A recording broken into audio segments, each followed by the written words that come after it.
in need. My name's John Paul Deneen III. I'm a first-generation farmer here in Waxahachie in Ellis County, Texas.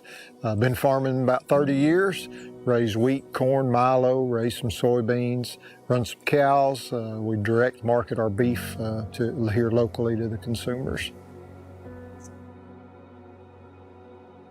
We try and have always tried to do just about everything in-house. So I've got a service truck where I fix all my own stuff that I possibly can. I can fix it out in the field and all that stuff. Over the years, we've tried to buy, fixer-upper kind of things.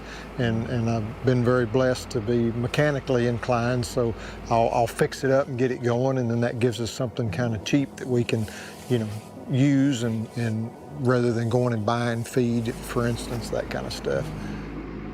We always watch the weather. I mean, that's part of our livelihood. And of course, at any given time, it's Texas, you can wait 30 minutes and it'll change. But those cold temperatures, we were kind of seeing those things drop and everything. So we knew that there was something serious, looked like it was coming. It was a little bit, nerve-wracking as a parent, because, you want to keep your family warm. You got animals out here that we're trying to feed, and we're going out and taking care of them, coming back in, you want to kind of warm up and everything. We did our best to try and stockpile hay for the animals, fill up with fuel, so that we weren't having to go to town if there were power outage, that kind of stuff. What we didn't expect was the 7 days below freezing. We didn't expect to wake up at, depending on exactly where you were, 0 degrees or -1, -2, that kind of stuff. Our fuel gelled up in our tractors. We couldn't start them.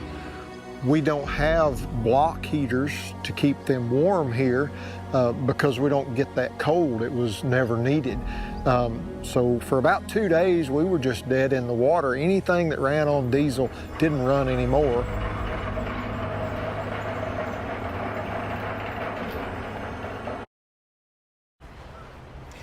Only pay for what you need with Liberty Mutual, and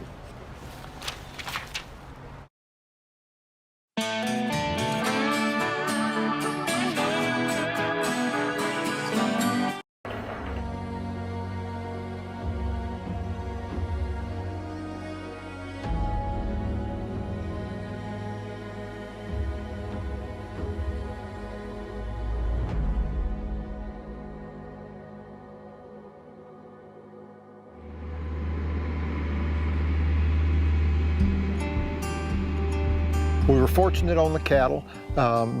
We didn't lose any cattle, any frostbite or anything like that. We were very fortunate. This is calving season in this time of part of Texas. And so after the bitterness of the cold had kind of broke a little bit, we started having some babies. And so that was really good that we didn't have to deal with them in the brutal sub-freezing temperature. Now, we were very concerned about the wheat crop.